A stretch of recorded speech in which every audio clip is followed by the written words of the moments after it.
Welcome back. This is Jenny with Embrace Hair Artist. I'm going to be doing a silk press on highly textured hair. You could consider her 4B, 4C. I always start off with a clarifying shampoo just to get rid of any polymers or silicones from, any other products they might have on their hair. But I always follow up with a second shampoo, which is a moisturizing shampoo, and then I rinse that out. And I actually prefer to finger detangle all of my clients no matter what style I'm doing. So that's what you see me doing here. You don't want to use a conditioner that's overly moisturizing, but you really want a good one that's going to detangle the hair.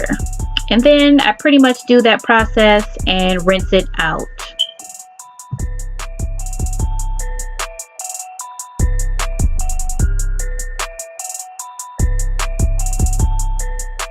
Now I like to use a spray leave-in on thicker hair. On some of my clients that have a, I guess a wavier texture, I do not use a spray leave-in. I will just jump into blow drying because that conditioner that I rinsed out was enough to condition the hair. And then I'll spray on that leave-in, and here you see me doing a tension method with the blow dryer. I kind of modified my Paul Mitchell blow dryer. I have a hair pick on it from another dryer that I just love. So I'll leave information about that below. But you see I do the tension method with her hair, which is really thick. So I do that, and then I follow up with the pick. That just helps me get the hair as smooth as it's going to be. And I'm honestly not a fan of the dimming brush, and I just don't like the way you pull it through the hair for a silk press. So I prefer to use a dryer pick. The leave-in that I use is a heat protectant leave-in. Now I do like to use a serum before I actually go in with the flat irons. I use different serums. This one is one you put on after you blow dry, but I do use one that you put on before you blow dry also. I pretty much flat iron the hair in pretty thin sections, especially because her hair is very thick. But again, her strands are very skinny. She just has a lot of hair, or it's very dense. But you see, I typically just do one pass through the hair. I will hit that root a couple times if I have to, especially in the crown.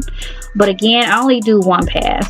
And one thing I will say too is I do not like spray leave-in, or not leave-ins, but spray heat protectants, because I feel like they just weigh the hair down. That's why I prefer serums, because they make the hair weightless. And for those of you that want to know, yes, I have the flat iron on 400 degrees. Some clients I can actually go as low as 300 when I'm just silking the hair out. So I have all of my flat irons on 400 degrees for this particular client. Also did her trim. We actually always do twist updos, but when it's time for her trims, we decide to pretty much silk it out just so we can get a precision trim on her texture and clean it all up. And I'm pretty much cutting her hair at a 45-degree angle, which is typical when you big chop and grow it out. Your hair starts to drop at the top, so it's kind of like you have layers, but not like really.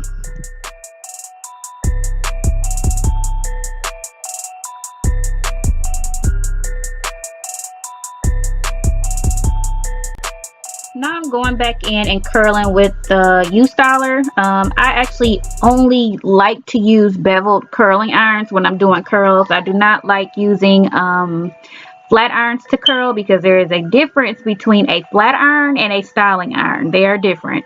So I prefer to use a styling iron, and you see that mine is curved. So here is our finished look, and I want to thank you guys for watching. Please let me know if you have any questions. I'll list the products and all of my tools below. Please, please, please, please hit the subscribe button.